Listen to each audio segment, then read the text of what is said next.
A lone jet-black flying wing glides above the clouds, virtually invisible to radar. This is the B-2 Spirit stealth bomber, a pinnacle of Cold War aviation technology. Conceived in secrecy during the late Cold War, the B-2 was America's bold answer to Soviet air defenses. Its mission: deliver a nuclear strike deep into enemy territory without ever being seen. Development spanned the 1980s under tight secrecy, and by 1989, the first B-2 took flight. It officially entered service in 1997, as the Cold War ended, emerging from the shadows just in time to find a new role in a changing world. Despite being designed for nuclear war, the B-2's first combat test came in a very different conflict: the 1999 Kosovo War. A handful of B-2 Spirits flew nonstop from Missouri to the Balkans, debuting their stealth in battle. In those missions, B-2s struck dozens of high-value targets in Serbia with precision GPS-guided bombs. Operating at night and at high altitude, they destroyed key military infrastructure while remaining virtually undetected by Yugoslav air defenses. It was a stunning proof of concept. A single bomber, flying from halfway around the world, could penetrate modern air defenses and deliver precise devastation on target.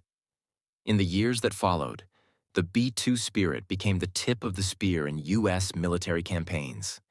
After the September 11, 2001 attacks, B-2 bombers were among the first to strike Taliban and al-Qaeda positions in Afghanistan. Flying marathon missions from Whiteman Air Force Base in Missouri, crews spent over 40 hours in the air, refueled multiple times, to hit targets on the other side of the globe. Then, in 2003, as shock and awe reigned over Iraq, B-2s again led the way. They knocked out Iraqi command bunkers and communication hubs in the opening salvos of the Iraq War. Each time, the pattern was similar: a stealthy approach, precision bombing, and a profound impact on the enemy's capabilities, all achieved in a single sortie from continents away. The B-2's reputation only grew into the next decade.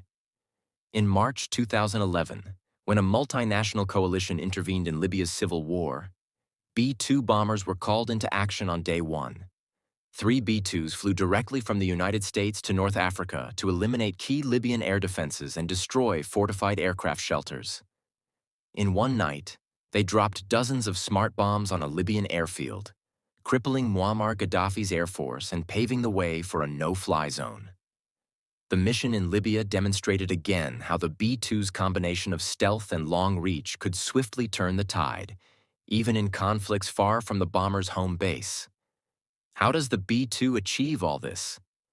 The answer lies in its revolutionary design and capabilities. The B-2 Spirit is a flying wing, a smooth triangular shape with no tail and minimal edges. An engineering marvel crafted to evade radar. Its skin and structure are made of radar-absorbent materials, and it carries weapons internally, all to reduce its radar signature to nearly nothing. Enemy radars see little more than a bird or an insect on the screen, if anything at all. With its stealth profile, the B-2 can slip through the most advanced air defense networks unnoticed. It also has tremendous range, over 6,000 nautical miles on one fueling. With aerial refueling, it can fly missions lasting 30, 40, even 50 hours, reaching any point on the planet. The bomber's 2-person crew relies on cutting-edge navigation and avionics to precisely hit targets in any weather. Crucially, the B-2 can deliver a wide array of ordnance, from conventional 500-pound smart bombs to 30,000-pound bunker busters, designed to penetrate hardened underground facilities. In short, the B-2's stealth and long range give the U.S. Air Force a unique ability to strike any target, anywhere, at any time with little warning. All these qualities came together dramatically in the B-2's most recent mission. On June 21, 2025, the United States launched a covert nighttime operation, codenamed Operation Midnight Hammer, against Iran's nuclear program. Acting in coordination with its allies, the U.S. sent a formation of B-2 Spirit bombers on an 18-hour flight from Missouri to the heart of Iran. Their objectives were Iran's 3 most critical and fortified nuclear sites: The Fordow uranium enrichment complex burrowed deep under a mountain, the sprawling Natanz nuclear facility, and a key nuclear research center near Isfahan. As the B-2s approached their targets in total radio silence, other U.S. assets opened the attack. Navy warships in the region fired a volley of Tomahawk cruise missiles to knock out Iranian air defenses and power grids around the sites. Moments later, the B-2 bombers pierced through Iranian airspace undetected. In the aftermath, U.S. officials announced that the operation was a success. President Donald Trump addressed the nation, declaring that the Iranian nuclear sites had been obliterated and calling the strike a necessary step to prevent a looming nuclear threat.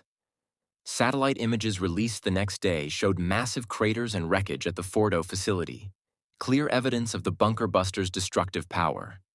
The Pentagon reported that Iran's key nuclear infrastructure was severely damaged, potentially setting back its nuclear capabilities for years.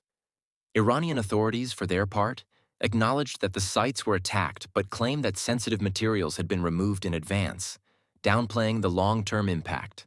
They condemned the bombing as a violation of international law. Around the world, the strike sent shockwaves. It demonstrated beyond doubt that the B-2 Spirit could reach out and hit one of the world's most defended sites, and do so with impunity.